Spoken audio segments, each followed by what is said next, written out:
Hey everyone, today I'm going over a deck tech and also a replay review for a new deck that I'm testing out in Value Vintage.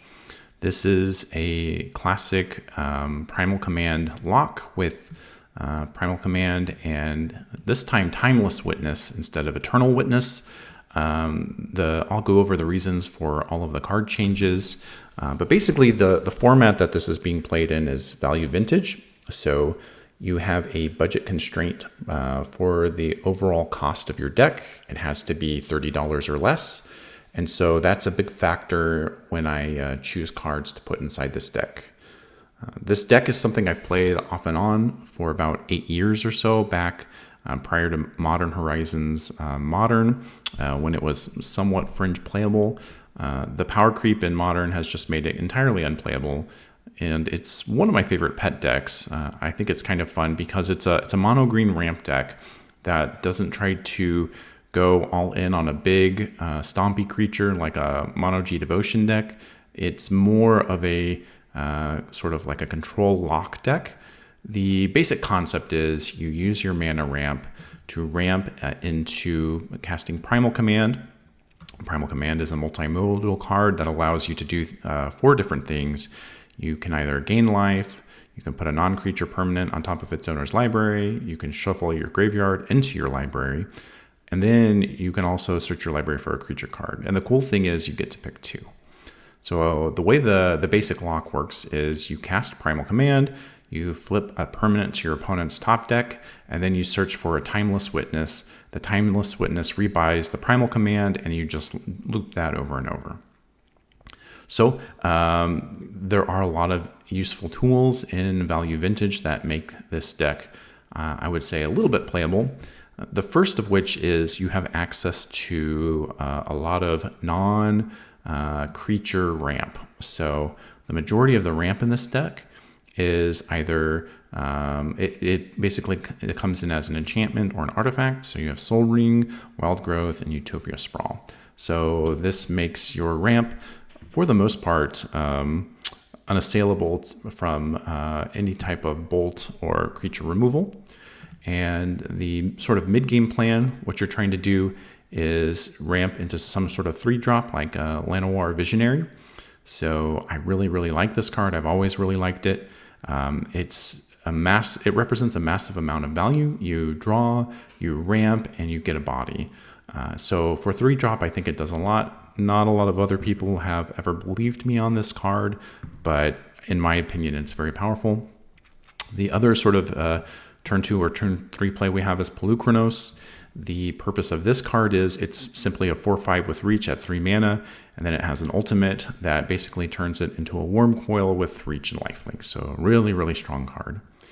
And then once you start getting to the top end of the curve, Sowing Mycospawn is really, really powerful. You can sometimes play this turn 2 if you get a Soul Ring into play turn 1. It ramps you really quick. It allows you to destroy lands. The most important function, or I guess the secondary function, is to grab the exact utility land you need for any specific matchup. So Mariposa Military Base, this is card draw. Blast Zone, everybody knows Blast Zone. Crawling Barrens, this is my version of running the Land Hydra. The reason I'm running this over the green Hydra spell is I need to be able to pull lands that let you add colorless so I can kick Sowing Mycospawn. And of course, Timeless Witness. This is a replacement for Eternal Witness. The reason I'm replacing Eternal Witness is like $1.20, $1.30. Timeless Witness is like 20 to 30 cents. So given the deck's budget, it's just a lot cheaper to run Timeless Witness instead. And then the stabilization cards you have are things such as Hornet Queen at the top end. And then additionally, you'll have stuff like Inscription of Abundance. This should probably be the new Marvel fight spell. I do kind of like the multimodal aspect of this that allows you to stabilize if you have a lot of mana to sink into it. And then additionally, I also have Lignifies. So Lignify is a really, really great card, I think, in this format. It's sort of a color break spell. It's the closest green has to straight up removal. I found it works really solid in a pinch. I think the card is underrated in the format, in my opinion. And then I have one copy of Rabid Bite. This is just a cost thing. I don't have enough money in my budget to run anything more expensive like a third Lignify. And then the last piece that really, really ties it all together is Mist Breath Elder. So what this creature does is you bounce another creature to your hand each turn, and then it gets a +1/+1 counter.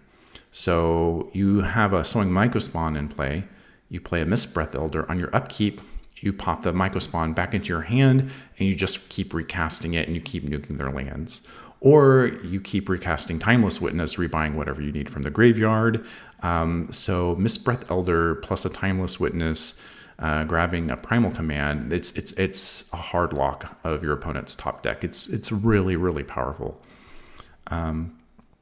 The sideboard that I've come up with, there are a lot of unfair decks in the format that will seek to punish you for, being a slow deck. So about half the sideboard is dedicated to slowing decks down with either Dampening Sphere or Leyline of the Void. These are, I think, some of the best hate pieces in the format. So I run every single one of them. Now they are expensive, which is why I think a lot of people don't run them. But the great thing about a mono G deck is that the deck is really, really cheap overall. The most expensive card main board is a Sowing Mycospawn. But other than that, the rest of the deck is very, very light on cost. I guess maybe Once Upon a Time is like a middle-ish card in terms of cost, and of course Soul Ring as well. Outside of that, the deck is extremely cheap. So this lets me run a bunch of expensive sideboard spells. The other sideboard options I have, Reclamation Sage makes sense. The reason I'm running this over just a cheap green removal spell is to find it over Once Upon a Time. And also I can bounce Reclamation Sage with Mist Breath Elder to loop it that way. Tireless Tracker for more grindy matchups. And then I have 3 life gain creatures that each work in a couple different matchups. Thrag Tusk, if you need to disembody, to just stick on the board and you have a random dead card. Kitchen Finks, something you can play turn 2 that gains you life and has Persist, and Obstinate Bailiff if you're running into discard decks. So yeah, that's the deck overall. I went 5-2 with this deck yesterday, so I'm going to go into some game replays just to show you how it plays out. All right, so here we are in our first match of the day. I'm against Sequenced. I played against him a few times. He's mostly into discard decks. So right off, I keep a little bit of a greedy starting hand. We have a 1-lander, but because I know he's playing discard, I don't really want to mulligan. And also I have enough dorks in my deck that I can ramp out pretty quick. So I'm expecting some sort of removal spell here. Yeah, so we got to discard something. I just discard my top end. I can get it back. And now I'm going to try to look for a land off of Once Upon a Time. So Once Upon a Time, I think, really does help the deck have a lot of consistency. It's definitely one of the MVP cards of the deck. And now you can already see I have basically 5 mana available to me. I'm going to cast Mycospawn, Visionary. I'm going to be able to redraw cards, and I'm going to have a lot of extra ramp. So this should go, I think, pretty solidly. So he has all of his rack spells, but I don't think it's going to matter that much because I'm going to be able to redraw. So I think we're going to go into Mycospawn. We're going to get Mariposa Academy because it's really important to be able to have access to card draw in rack matchups. And so now the extra land I have, I'm able to just play out the other Arbor Elf, so we should be good to go for now. So they nuke the Arbor Elf, which is what I expect. The replay kind of goes kind of fast, so I'm going to slow it down here. So now we have access to Wild Growth. I let the Mariposa enter tapped, and when they nuked it, I'm going to take a little bit of damage here, I think. So yeah, that's fine. And so I'm going to play another Wild Growth. So right here, we're sitting at turn 4. I have access to 3, 6, 9, 10 mana on turn 4, which is just really, really solid. And now I think I'm going to go vying for card draw. We'll see what I do next. Yeah, I think I just want to keep redrawing cards. And then we have the Soul Ring. Now I'm just going to be able to cast it kicked. And now we're going to be able to exile their Eumidian Hatchery, which is an important card to get off the board because it creates a lot of 1/1s when it dies. The basic combo here is you have Smallpox, you nuke your Eumidian Hatchery, and you create a whole bunch of 1/1s with flying. So it's definitely an important card to get off the board. And now we have a Blast Zone sitting here. I can put it on 2. And so he's going to need some kind of removal. Game 1, they don't usually have removal. Game 2, he'll probably run Game Over, which is the new Ninja Turtles Sweeper in black.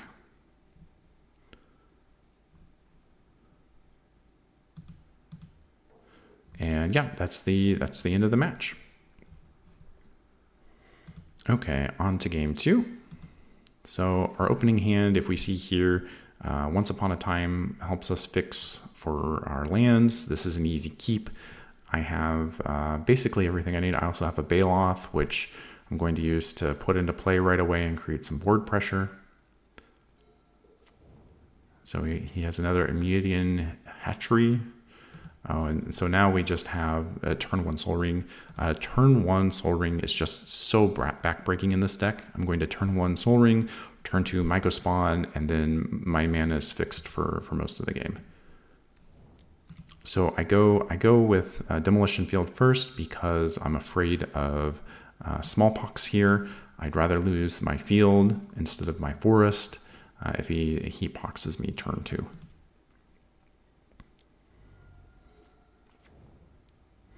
Yeah, so here's Smallpox. So I'm not really that afraid of it. I didn't know this is how this works. When you discard the Baloth, it comes into play and then I have to sacrifice it. I didn't know that's how it worked. So the Baloth isn't as quite as good as I thought it was, unfortunately. But he decides to go for the turn 2 sack on his board. And so now I'm a little bit behind, but I have turn 2 plays, so I'll be able to hopefully stabilize here. Okay, so yeah, I need to find another land here soon.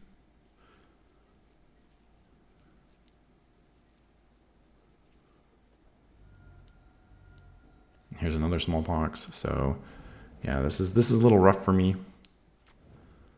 So we're going to see if he can beat me in the air, and I'm stuck with Once Upon a Time in the hand, but he only has 1 land as well, so he's kind of all in on this flyer plan. So we're able to get the land off the top, and we're able to draw more. Pelucranos, this has reach, so this will be a really great card if I'm able to cast it here soon. Yep, so I have Arbor Elves. Yeah, I'm getting a Mycospawn. So here, the really great thing about Mycospawn is the land comes into play untapped, so I'm able to just grab another basic and play an Arbor Elf.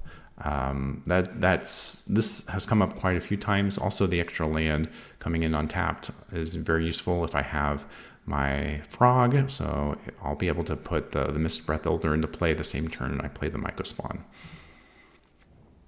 Yeah, so we've stabilized the board a bit here.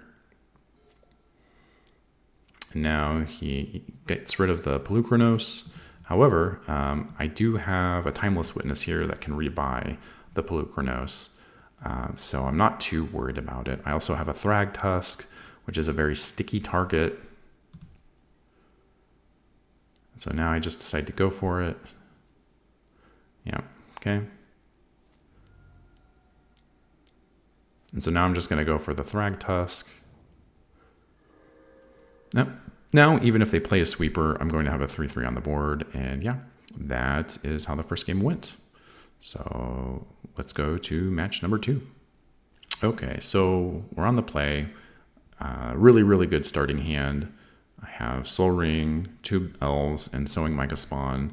So this is the sort of hand where I think the greedy play is to maybe play Arbor Elf first, because then turn 2 I can play Arbor Elf and Soul Ring, but if they have spot removal, it's worse. So I don't really know, going in blind, what the better option is. I usually opt for going Soul Ring, so if they have some sort of hand disruption, I'm not too worried about losing an Arbor Elf.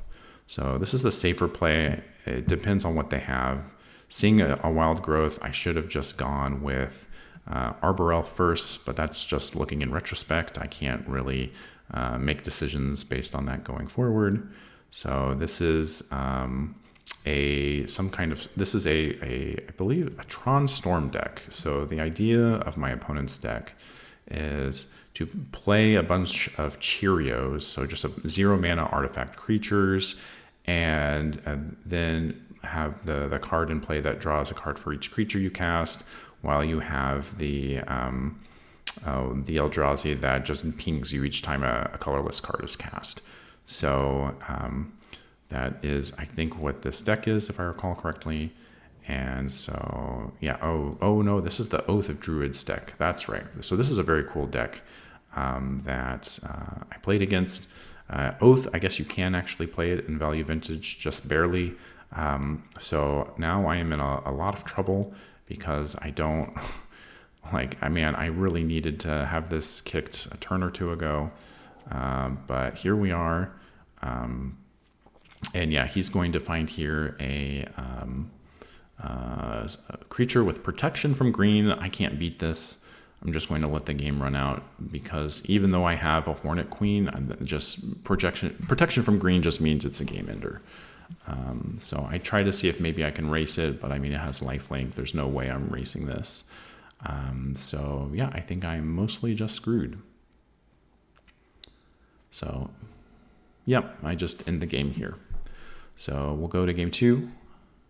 Here is the second game of the match. I have to mulligan. The plan here, I think, is going to be try to hold off on playing creatures until I can build kind of an overwhelming board state. So that should be what I do. It's not what I did here. I think if I'm playing against an Oath deck, I think I really do have to just hold off on playing creatures. Committing to the board like this, I don't think is very wise. So this is one of the things I think I learned from this matchup. So he's stuck on 1 land. I think that's how this ends, now that I remember. So I do the Primal Command loop. So I put Primal Command to flip his land to the top of the deck, and then I searched for Mistbreath Elder. So now we're just going to keep recasting Sowing Mycospawn each turn. So even if he finds 2 lands off the top, I'm just going to be nuking a land every single turn.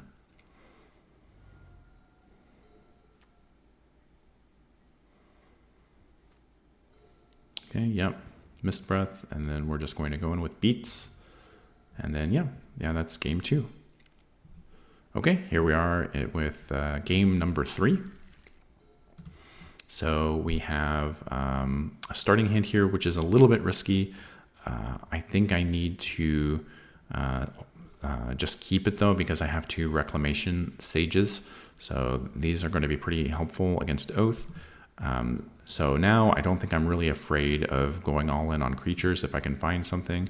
So Once Upon a Time does find an Arbor Elf, which is great. So we're just going to play that there. And if he didn't play Oath here, I'd be able to nuke his Wild Growth. But he did, so our first Reclamation Sage is going to have to nuke the Oath of Druids. Okay.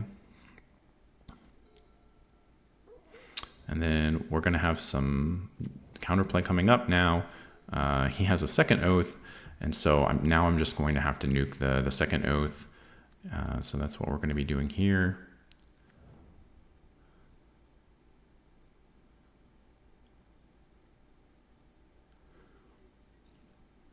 So now we're just going to swing in.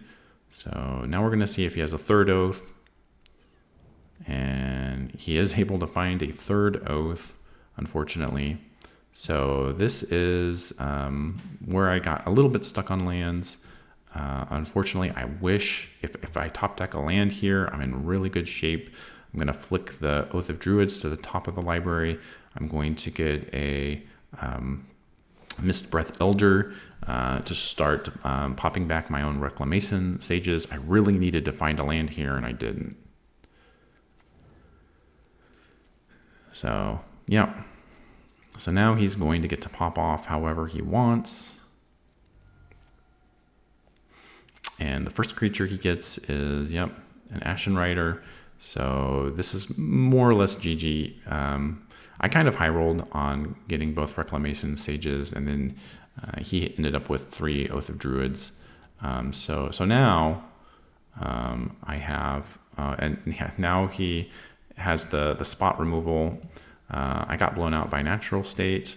I would have been able to flick Oath of Druids to the top of the library, and I wasn't able to do that. So now I think I'm just going to lose the match.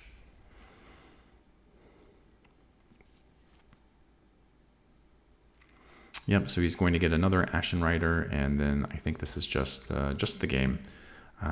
So even though I don't end up winning this one, I still think that this is a pretty okay showing for the deck. I think there was a lot of counterplay available to me. I think I came close. I think, you know, with any different set of draws on his part, I think I would have had a chance. But overall, this was a pretty fun match, I'd say. Okay, I do remember this match. This is a traditional mono green Cloud Post deck, and which is a deck that we should have some counterplay against because we have a very aggressive sideboard plan. We have land destruction main deck with the Myco spawns. I have a demolition field too. So the game plan of this deck should match up favorably. I end up mulliganing my first hand. I didn't have any dorks. Now in this mold hand, I have a dork. And so we're going to be able to play a dork. Now, I don't play the Once Upon a Time right away because I don't have quite a full turn 2 play available. I want to draw a little bit deeper into my deck before I use it just to see what I need. I think using Once Upon a Time for free at the start of the game, that makes a lot of sense. Obviously, it's free search. But as you get, there is, I think, some value saving it towards the another couple turns if you don't have anything else to do with your mana and you see what you're drawing towards already. So you have like a little bit more information if you hold on to it. So yeah, it's a Flesh Raker. Thankfully, we have Lignify in our deck now. Lignify, like I mentioned in the deck tech, I think it's really underrated. In this format, it does feel more or less like 2 mana spot removal in green, which is really, really strong in my opinion. Okay, so we do all these things. We put a Mist Breath in. Now I'm going to have to bounce my own dork, which isn't ideal. There's a chance I shouldn't have played it here. However, I do kind of want to start growing the frog. And then next turn, I can probably find a land off of Once Upon a Time and keep growing the Mist Breath Elder. And then eventually, I think I'm going to want an Inscription in case he plays another Glaring Flesh Raker. So he has a Stone Brain here. So I'm going to get a Crawling Barrens in. I think this was probably a mistake. I probably shouldn't have played Mist Breath this early. So now he's going to be able to pop off. He doesn't really know. I guess he did mill me, so he does know about Primal Command, but I don't actually need Primal Command to win. Now, if Mist Breath Elder is the only card in play, he doesn't have to bounce himself. That's the really nice part. So so that works out pretty good. And now I'm going to cast Sowing Mycospawn, and now we're going to just try to start nuking lands. So I grab Demolition Field. So now we're going to try to eat as many Cloud Posts as we can get our hands on, just as long as he doesn't pop off this turn. Okay, there's another Flesh Raker. So yeah, he's going to be able to nuke a creature, unfortunately for me. Yep. So he nukes the frog. But however, I have Timeless Witness. I'm going to rebuy the frog. He's going to have to kill it again.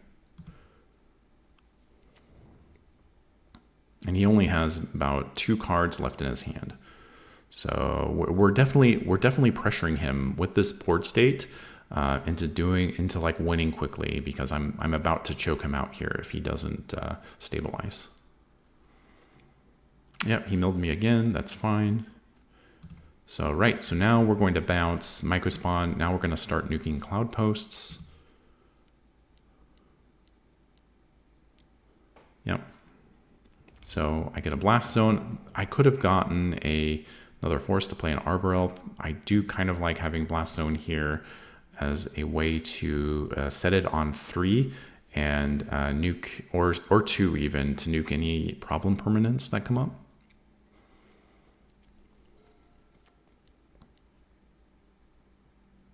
So he's milling me again. He's trying to put me on a clock.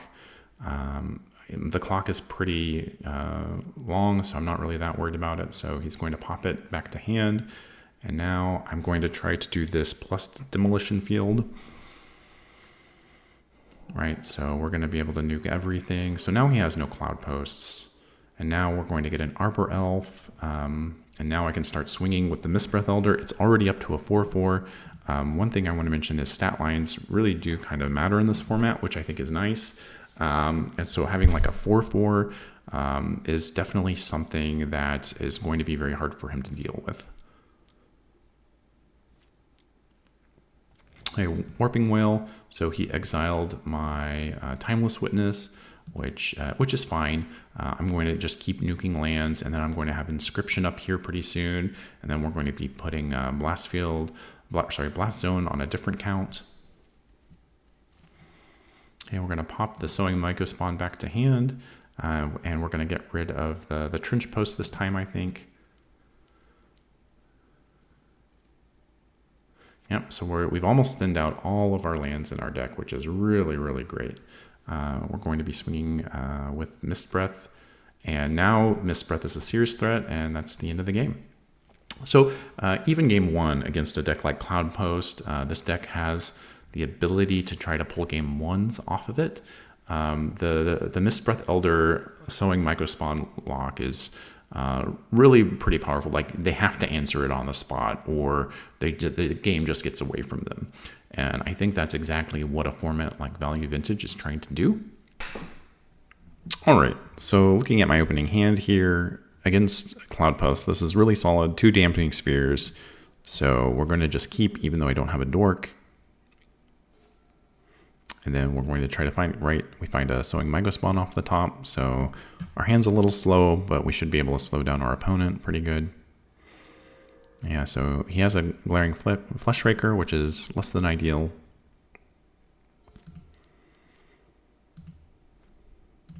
Okay, Chromatic Sphere. So yeah, he is going to try to make a whole bunch of spawn tokens and try to burn, but with Dampening Sphere in play, he can't really do that much. All right, we have a second Dampening Sphere. So he named Sowing Microspawn. A little bit unfortunate for us, but it's not the biggest deal. We still have the Primal Command lock, and we have 2 Dampening Spheres in play.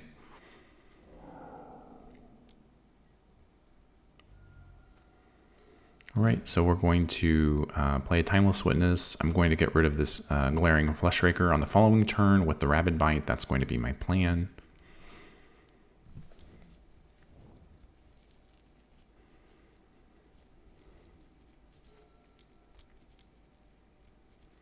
All right, so he has his spot removal, but we have another Dampening Sphere in play. We actually have a third one coming up. The full play set here really is coming in handy. All right, so we're going to nuke that. And now that I've already cast a spell, I'm probably just playing an Arbor Elf, or I'm going to hold up Once Upon a Time. I think maybe instead of holding up Once Upon a Time, I maybe should have played out my Arbor Elf.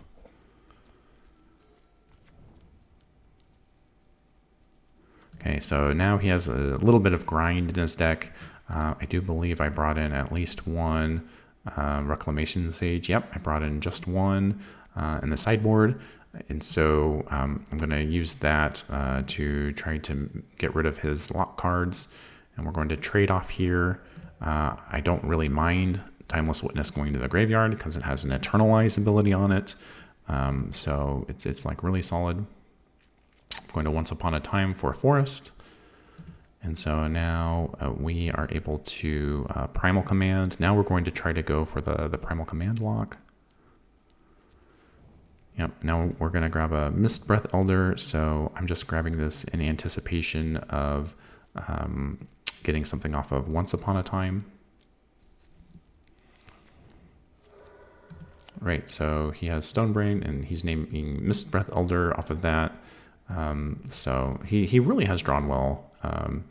So he's gone through 2 Stonebrains, grabbing 2 of the key pieces of my deck. I mean, I've drawn pretty well. I guess I can't complain with having 3 Dampening Spheres. Or I guess with the other one in Exile, I think I have the full playset. So, all right, and then I'm just going to hold up Once Upon a Time on his turn, so I can cast it for 2 mana. All right, so I find a Demolition Field off of that. We're flooding out a little bit, but that's where Mariposa Military Base comes in. So it's not necessarily the worst, and I'll be able to draw some cards here soon, hopefully. And right, so I just did, with the extra mana I had, I eternalized my Timeless Witness. Now we'll be able to just go into a typical Timeless Witness lock. So I have I have 2 more in the deck, so I'll be able to do this a few more times.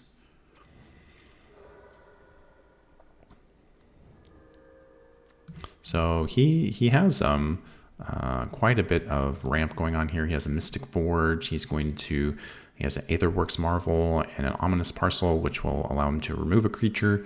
So he has quite a bit of grind built into his deck right now.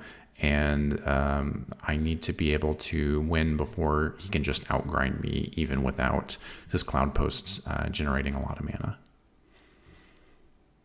Right, so I decided to go, Timeless Witness, and then we're going to play this. Oh, I didn't have enough mana because of the 2 Dampening Spheres, so I just went with the Visionary. Next turn, I should have enough mana.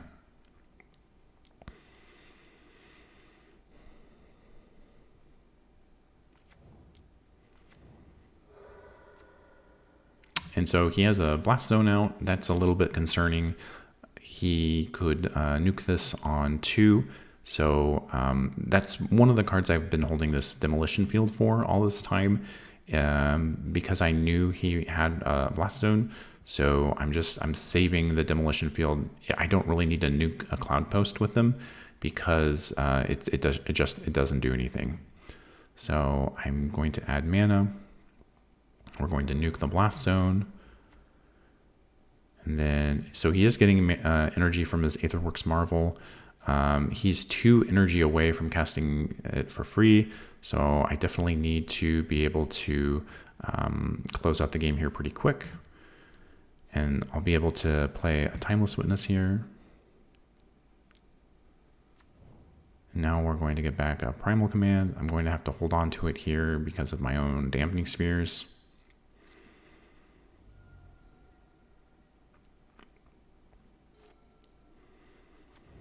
All right, so he has another Ominous Parcel. He has a Prophetic Prism. So he is drawing through a lot of cards. And he is about to pop off with Aetherworks Marvel. But yeah, he draws dead there. So yeah, pretty good showing for the deck overall, I would say. Okay, so here's my opening hand. Very strong start. I have access to Soul Ring and Once Upon a Time. So I decided to go for the Once Upon a Time first.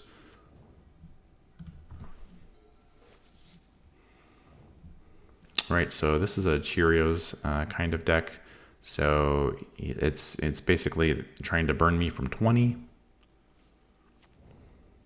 And because I have only colorless spells, this is where Polukranos really may not be the best add in the deck. I may consider cutting one of them for something that doesn't require triple green. So that I think really set me back here. However, we do end up getting our triple green, so we're just going to see if we can just go for it.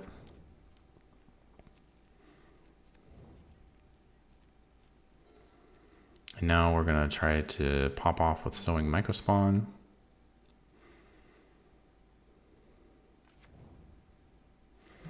I think there's a chance that maybe I should have gone for a basic forest to play an Arbor Elf. That's probably what I should have done. There's also a chance maybe I should have nuked a forest if he relies on double green to pop off here.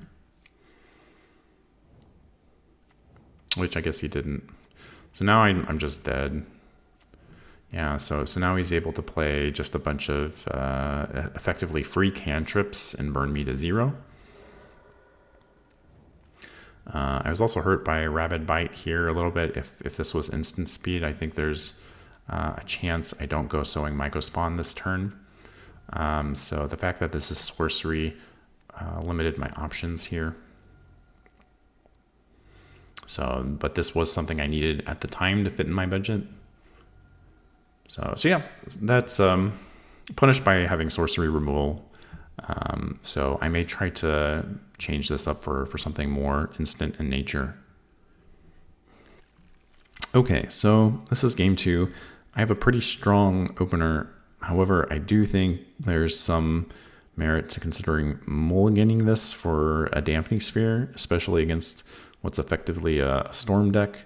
So I think if thinking about it, there's probably a deck I should consider, or a hand I should consider mulliganing. So yeah, we keep all of our dorks out. I play the dorks first. I hold on to Once Upon a Time because I think I'll have the mana to find whatever I need. So now I am a little bit screwed here. The fact that I didn't mulligan for a Dampening Sphere, I think is going to hurt me quite a bit. I get a Mistbreath Elder, but like, what's that going to do?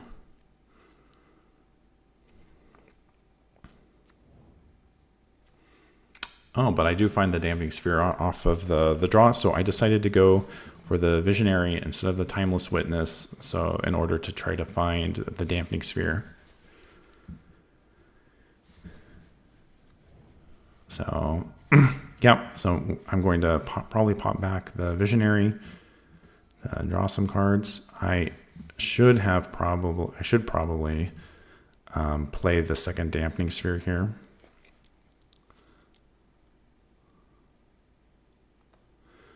I thought I was safe enough under 1.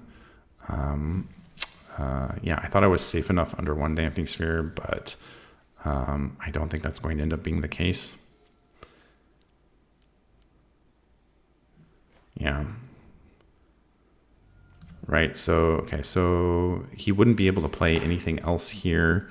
I guess if I had another one, a 1 mana cantrip would cost 3. Well, he had an Ornithopter, so it didn't really matter. But then I would have been able to stop this here. So I think, yeah, playing the second Dampening Sphere, I think was correct here. Keeping it in hand, now he's just going to pop off. I can always play Sowing Mycospawn on a follow-up turn. The fact that he had access to a bunch of extra mana, I think is hurting me here quite a bit.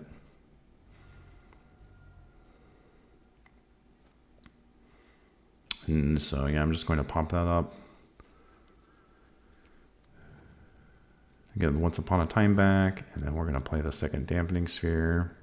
But it's too late at this point, so he's just popping off too fast. So, yep, I end up losing the match here. So, yeah, I needed to get my lock pieces down.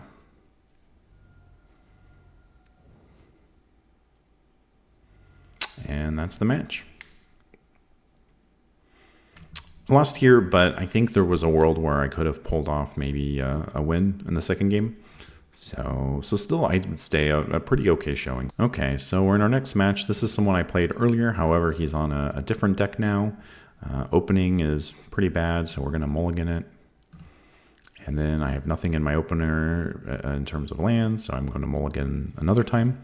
So this is a fast 4, so I think we can keep it.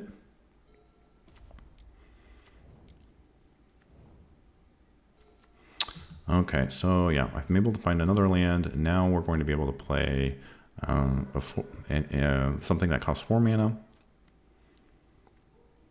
So that's a little annoying, so I'm going to have to replay everything.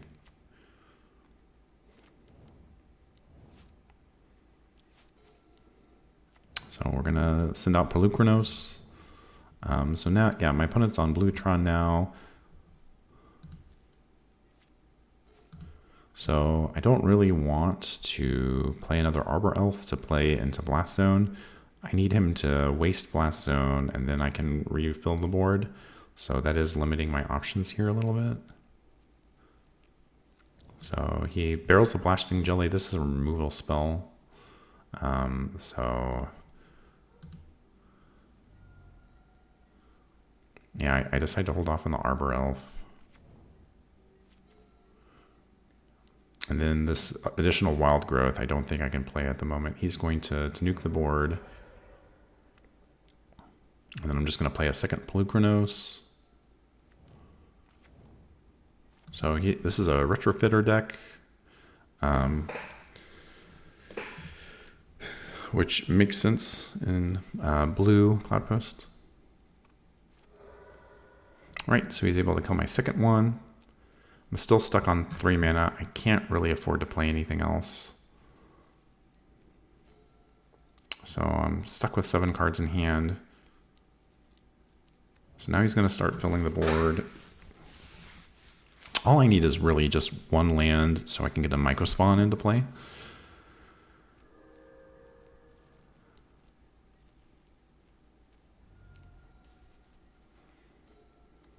And there we go. So now I can go grab a Demolition Field, which is going to let me clear the Blast Zone and then refill the board with my Mana Dorks.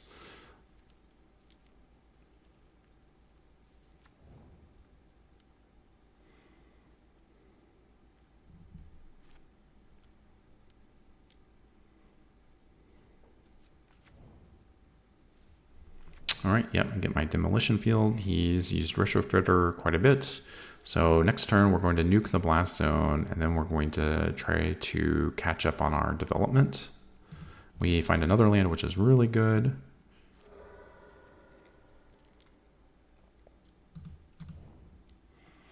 Okay, he's going to make a bunch more things. And then we will try to stabilize from there.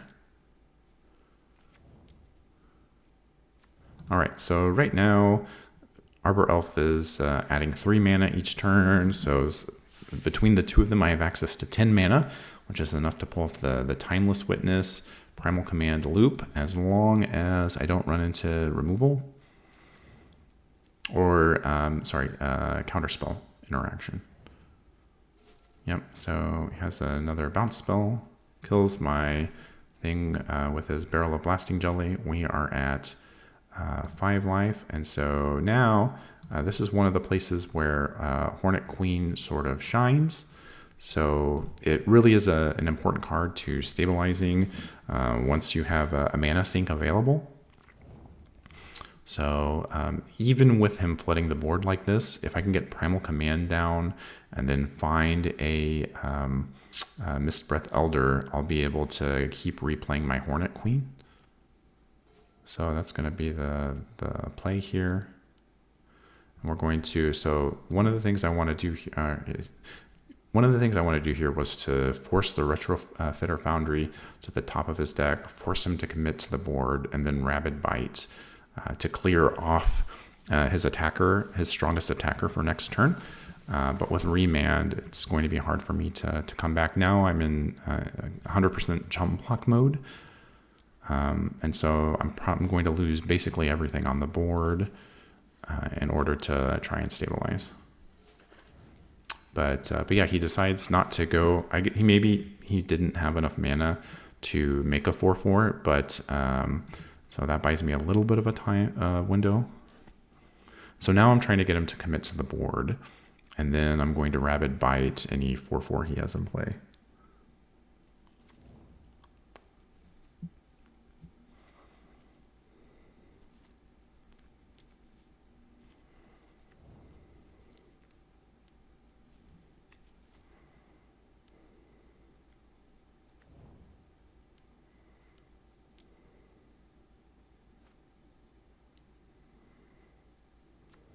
Okay, so he has two 4/4s now.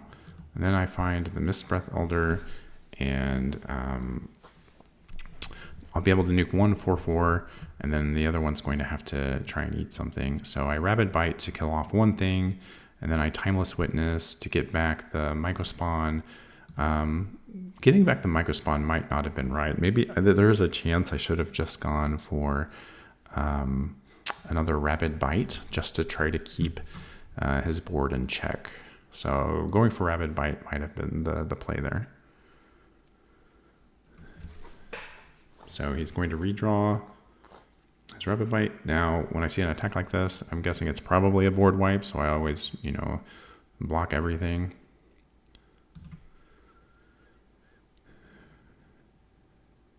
Yep, and Sublivion Stone makes sense. So we lose our entire board. So, but, we're able to potentially build back here. I put out the Scavenging Ooze so I can make something that can block a 4/4. Because I can eat 3 creatures in my graveyard. And so with Sorcerer's Spyglass coming down, he's going to name Ooze. I need to get this to a 5/5 before it lands. So now I have it at 5 health, or 5 power and toughness. And now he's just going to unfortunately look for a Barrel of Blasting Jelly, and I can't stop that.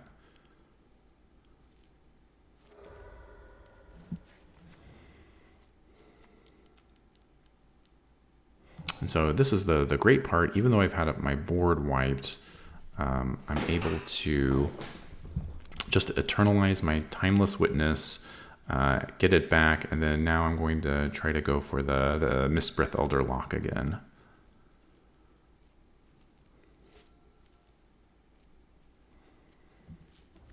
And now he unfortunately somehow was able to manage to fit Karn into his deck as a singleton. And yeah, that's the first game. Okay, so second game here, we find a really hot hand. Utopia Sprawl is exactly what you want to try to keep your hand from getting repealed. So yep. Right, and so here's the really great thing. Even though I'm against sort of a grindy Blue Cloud post deck, Llanowar Visionary ramping and drawing just gives me access to so many things. Now I'll have access to 5 mana. I didn't lose card advantage. I also have a body in play if I need to put on pressure or if I need a chump block. So now, yeah, he has 2 lands he's going to try to pop off with. I need to get the Sowing Mycospawn down so I can go pop off. However, I actually missed that. Yeah, I think Primal Commanding is better because the Cloud Post is forced to enter tapped. So this is going to allow me to just stall the board by quite a bit. So I'm going to do it again. So he condescends, that's fine. Because his expedition maps are now stuck in hand. So he has some amount of graveyard hate.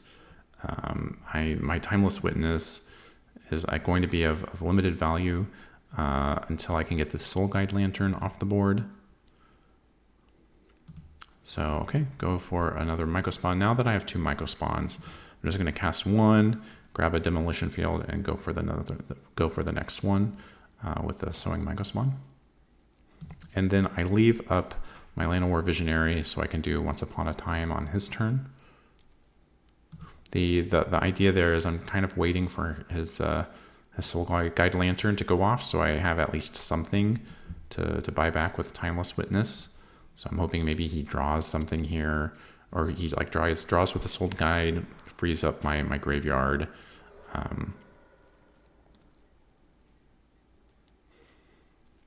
But he doesn't do it. I grab a Blast Zone, which is really great in this matchup. And the fact that I have a lot of my ramp hiding not as a creature, but as an enchantment attached to a land, I think is really useful. Okay, so we kick it. We're going to nuke a cloud post. We're grabbing a merit post as military base. This is the second utility land that I think is really important. We're going to nuke that cloud post next, and then he's not really going to have a whole lot of mana to deal with. Now he's going to be very heavily pressured into sacking the Soul Guide Lantern to draw a card, which is going to free up my Timeless Witness now. Now I've waited just long enough for this to work.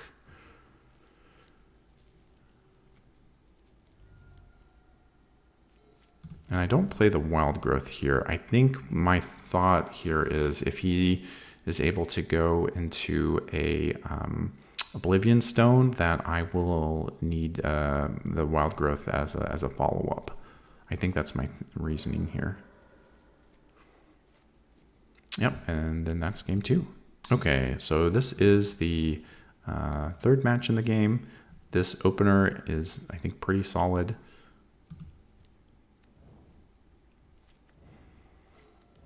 All right, so we get a little lucky. We find a Visionary.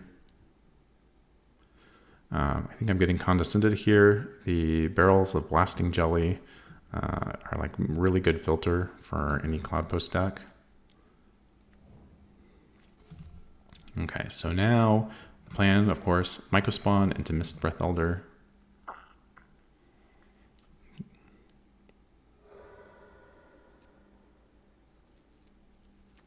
So grab a forest, Mistbreath comes down. So now he has to answer this board state immediately. So I'm going to pop back the Mycospawn, and then we're going to see how many times we can cast Sowing Mycospawn. So I target the island. I forget that the Barrels of Blasting Jelly gives him just infinite filtering. But I didn't feel like a Trench Post was worth it on its own. I probably should have gone for the Trench Post. Yeah, so he remands. However, I still get the lands into play. I go for a Blast Zone this time. So we have almost all of our utility lands.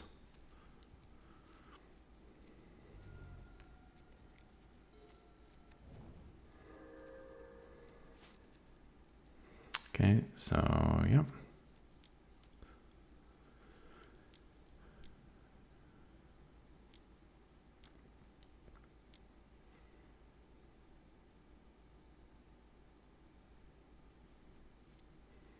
So another Condescend comes down. That's fine. I think I can still win through it.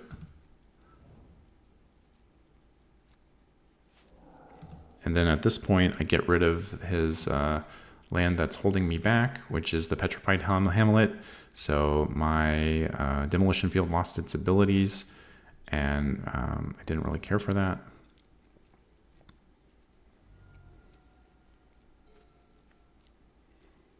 So another Soul Guide Lantern comes in.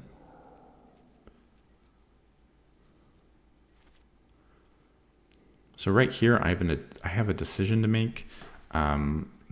I could, so if I go for a board wipe, I'm able to get rid of all of his annoying cards, but I also get rid of a whole bunch of my cards, and I do have a 3/3 putting on pressure. I also don't know if he has another Condescend hiding in hand. So my thought here is to just start putting tokens on Crawling Barrens and, put counters on Crawling Barrens to see if I can just pressure him down quick. So yeah, I'm thinking about what to do. So I'm able to pump it up pretty good here. So I can make it a 4/4. So next turn is going to be lethal.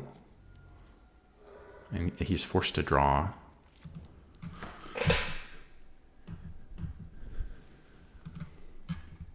And that's the end of the game. So yeah.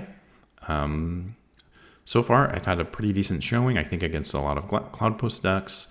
2-1, more or less, against it from the matches so far. So let's go on to the next match. Okay, so our next set of matches, we are on the draw, I mean. This start is pretty reasonable, I would say. We have removal, and we have ramp. I'm a little surprised he didn't take the Arbor Elf here, but that just means he probably has removal for it. Yep, which is the case. I find another one off the top. So we'll be able to go into Pelucranos. So this is the Demons deck. This is a card that I think is a little bit hard to deal with. I find a Wild Growth for turn. This allows me to go into Mycospawn. I don't want to go into anything his Field of Ruin could hit that I would want. So I think I'm just going to go for a Demolition Field to kill his Field of Ruin when he taps out. Okay, so I could flip the Primal Command here, or use Primal Command to flip the Unholy Annex to kill his card draw, so I do think that is what I do. The other thought here was to lignify his Noble Hierarch in order to make sure he can't ramp into anything. Right, so we have the Mist Breath Elder, Mycospawn lock set up again.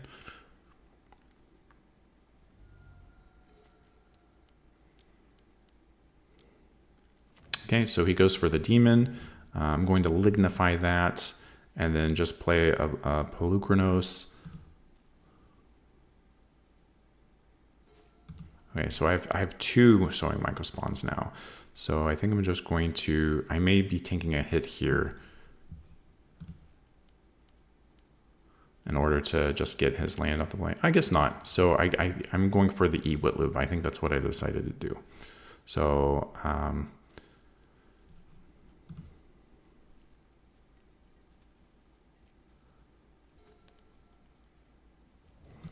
yep, so he takes the Pelucranos, that's fine. I don't think I need it per se. So I bounce the Timeless Witness. I'm going to try to bounce as many things as I can with Primal Command now, I think.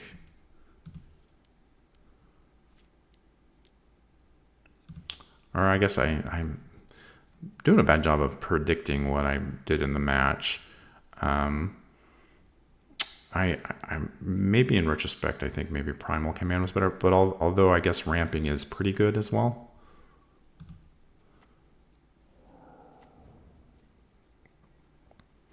So now, I guess the reason I didn't Primal Command is I want to be able to bounce something each turn with Sowing Mycospawn, or sorry, with the Mist Breath Elder. So that makes sense. I want to keep pumping up the Mist Breath Elder each turn. Yeah, and that's the end of game one. All right, game two. This hand, I think, is a little bit light. You can gamble on finding an Arbor Elf off of Once Upon a Time, but I think this is a mulligan. Or I guess not. I guess I decided to keep it. And yeah, I high rolled into an Arbor Elf. This is a high variance play. I think this opening hand was probably a mulligan in retrospect.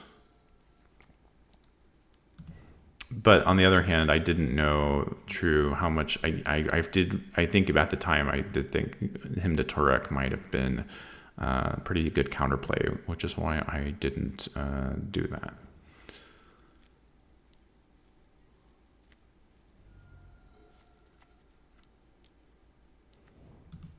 Right, so this Graveyard Trespasser is going to end up being, I think, very problematic for me. I need to get it off the board. I think there's a real case here to just jamming Timeless Witness, grabbing Inscription of Abundance, and I don't do that. And I think the fact that I didn't do that kind of puts me back a little bit here. I go for the ramp. I don't think that's the right play.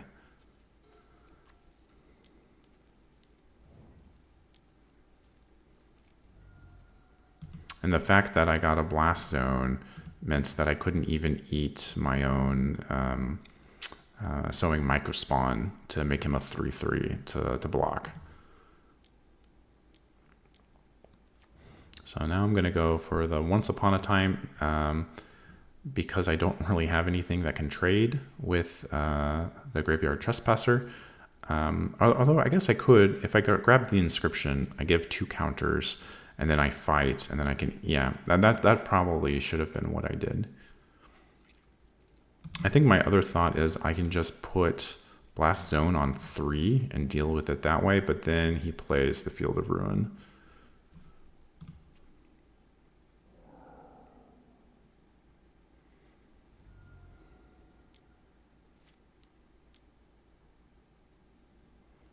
Okay, so I find a Pelucranos. So Pelucranos is going to be able to block here.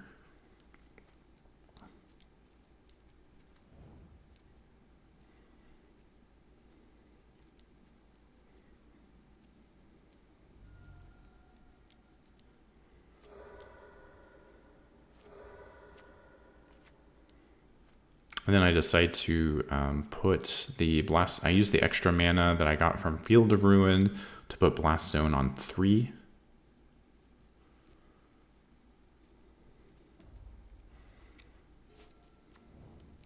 But he ended up just finding another Blast Zone, or sorry, a Field of Ruin, which isn't going to make that possible anymore. And then he has the... He just had all the answers. So we're a little stuck here. So I'm going to be forced into a double block here. However, if you'll notice, I have a Timeless Witness in the graveyard now. I'm just going to eternalize it and then get the Scavenging Ooze back. At this point in the game, it's a very backbreaking way to come back on board.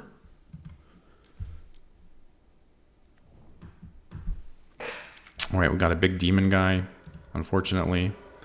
So this guy is going to be a little bit of a issue. So he has 7/6 trample, ward, discard a card, and the end step, sacrifice a permanent unless you gain life this turn. So at 7/6, that's just a great rate for 4 mana. Yeah. So I just decided to filter it off the top. I put the Reclamation Sage in for his enchantment, but not really that helpful here. However, I'm able to eternalize, and then I get back the ooze, and then I'm just going to replay the ooze here.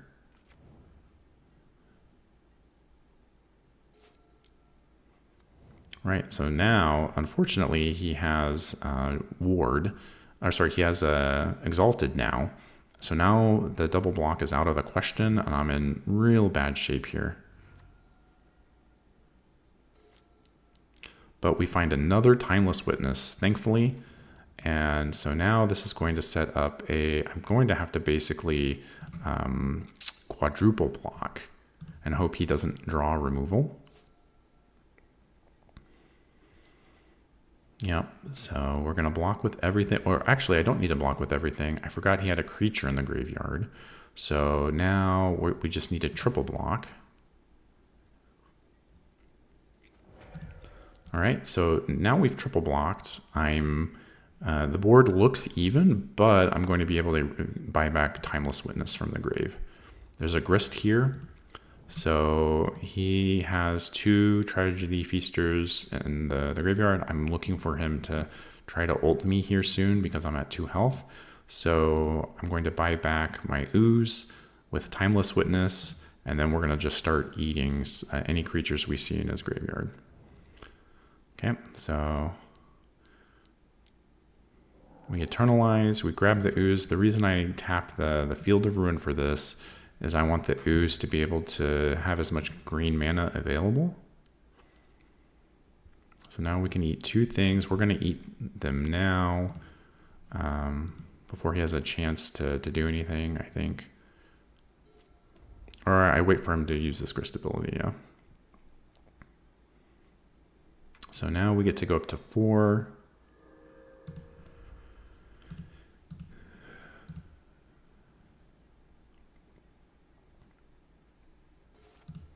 So we're very, very close to stabilizing here. I just have to throw everything I can at Grist.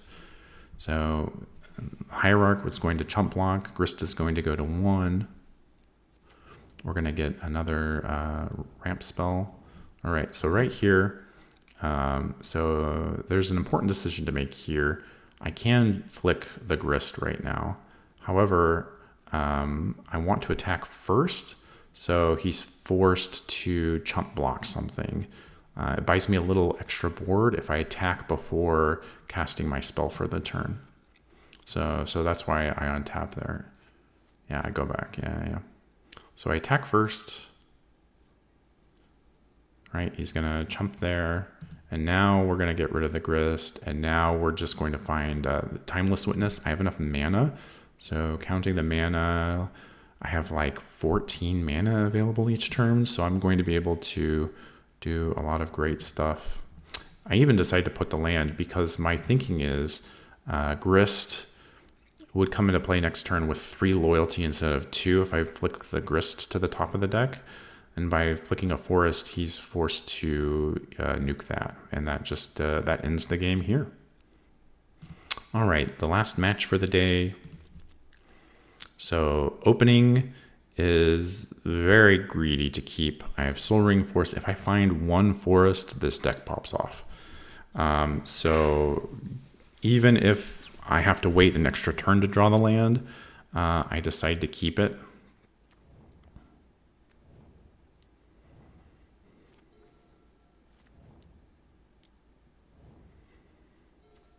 But unfortunately, I don't really find anything. All right, so here what we see is this Molten Core guy. It's a infinite mana loop where he targets it with a buyback spell, and he makes it like infinite power, and he generates infinite mana. But Lignify puts in a lot of work here. Unfortunately, I don't have the land. I have a Wild Growth instead. I just need like 1 land in the first couple draws, and I just didn't get it. So he's going to Dark Petition. Now he's going to go blank me. I'm going to discard Primal Command and a Sowing Microspawn. So I just need to get lands into play. And the classic Mist Breath Elder Lock is now in play. So he kills that off, and then I lose 2 cards. I'm not that concerned about that because I have a Timeless Witness. I could have gambled Once Upon a Time finding a land and then playing the Timeless Witness after that. I didn't want to gamble it. Maybe I should have. Like, the odds were really good I was going to hit a land.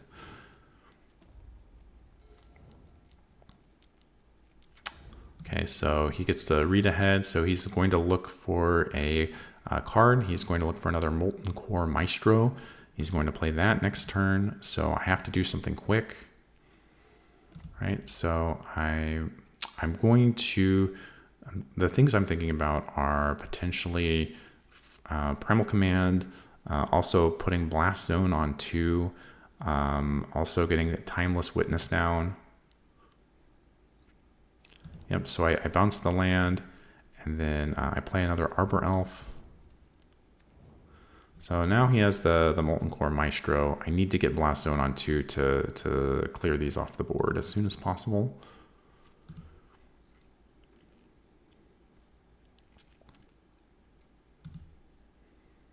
Okay, I find a land, which is really good. I'm catching back up on development. I have to leave 2 mana up for Blast Zone. That's kind of a non-negotiable, but I'm able to because I found my land for turn. And we're going to just start Primal Command looping. As long as he doesn't go infinite this next turn, we're going to be able to stabilize. And yeah, he's able to go infinite. The last turn, I think if I hold up Blast Zone, put it on to that turn instead of going for Primal Command. I mean, but he would have gotten 1 draw further. I don't think it mattered. At least in this case. But now basically the way the combo works is he keeps targeting himself, his creature, puts a +1/+1 counter, he buys it back, and he does that until he spends 5 or more mana, then he adds an amount equal to his power, and so you basically just go infinite with it. Okay, game 2. So let's see what my sideboard plan was. I brought in some Dampening Spheres, not all. I don't want to over sideboard into it. I think this is just more of like a nice to have. And I think that was really the only real change. I took out a Pelucranos, I took out a Hornet Queen, and a Scavenging Ooze to fit it in. So I decide here, I think, to go for the Once Upon a Time first. I go find the Visionary off the top. Right, so now we're going to be sitting on a Visionary. Now, if he plays it turn 2, I can use Kicker and Inscription of Abundance to kill his turn 2 creature.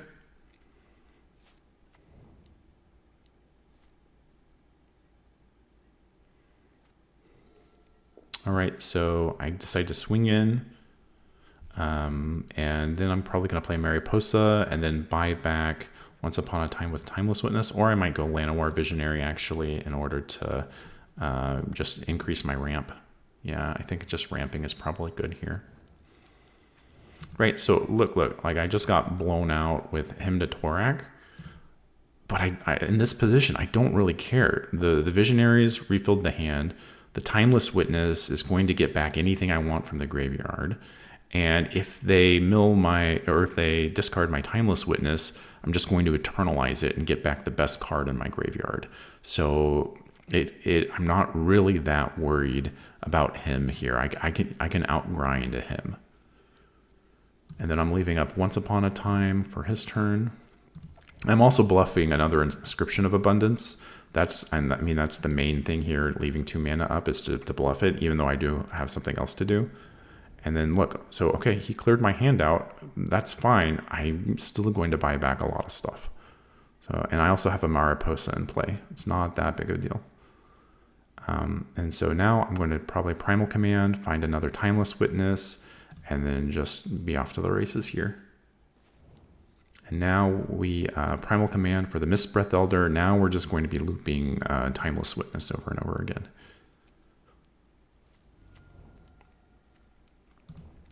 They kill the Mistbreath Elder.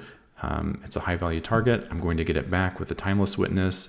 So I'm just going to keep recasting stuff until he runs out of answers. Right, so we get back the Mistbreath Elder. So now he has to pop off here.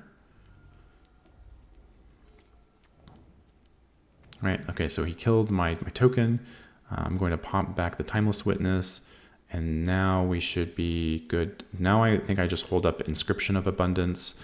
I want to, he's at a mana range where he can pop off. I'm going to win next turn.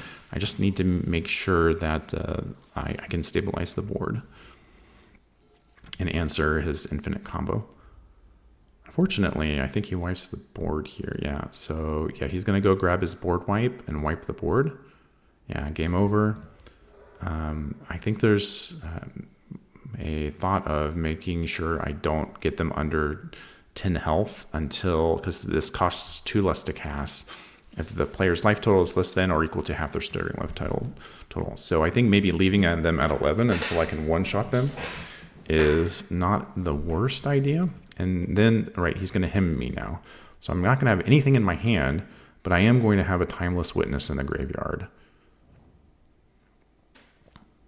Right, so he's played everything. Actually, Sowing Mycospawn is really good here. So we're going to start nuking lands. We're going to get a Blast Zone. So now I can set Blast Zone on 2 and answer his infinite combo. And now that I have Inscription of Abundance, I'm not as worried about him popping off. And so I don't feel like I need to set Blast Zone to 2 this turn. Although I think there is a good thought behind just waiting. Right, and then that's the end of game 2. Okay, final game of the final match. Let's see what we got here. So this is a very hot hand. This is like one of the best hands you can roll. You're ramping, you're drawing, and then you're just going straight into the lock turn 3. So yeah, this is really good. And he had placed a tap land turn 1. So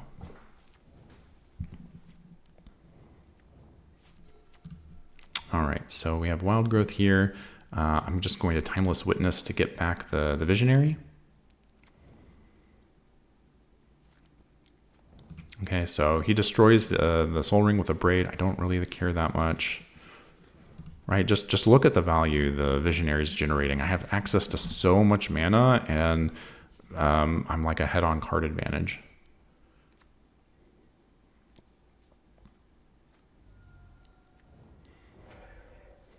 Okay, so now I'm just going to flip their tap land to the top of the deck. I'm going to play a Mist Breath Elder. So now we're in the Mist Breath Elder lock. He has to deal with this board very quickly. And then, yeah, we were able to find a Visionary. So I had a choice there. I misplayed this a little bit. One of the revealed cards was or I guess you can't see it here, was a Tireless Tracker, but I already played my land for the turn. So if I go for Once Upon a Time before playing my land drop, I would have grabbed the Tireless Tracker, and then I would have played land for turn. But since I didn't have access to that, I just decided to go with the Visionary just to make sure I didn't fall behind on card advantage. All right, so he has Go Blank. That's a really solid card against this deck because I have no more recursion. But now I have to choose between Timeless and Visionary. Just drawing more cards with Visionary is probably the best move. So I go ahead and I do that, and I draw a Lignify, which is really good. So now we're starting to put pressure on the board. All right, so now he's the Maestro, but I have the Lignify, so I don't really care about it. I think about perhaps swinging in first before Lignify to push 2 extra damage, but then if he has a black instant spell of some kind, I'm going to lose an exchange. So I think I decide that I don't want to lose the exchange. I flip with Primal Command, and then we get another Timeless Witness. Even if he wipes the board here, I can just build back, so I'm not really that scared of him locking down the board. So, and then I'm able to just flip again, and now I have the hard lock. So I'm just looping Timeless Witness and Primal Command over and over. So anyways, that was my matches from yesterday. I hope you find the deck interesting, and would love to hear your thoughts on it.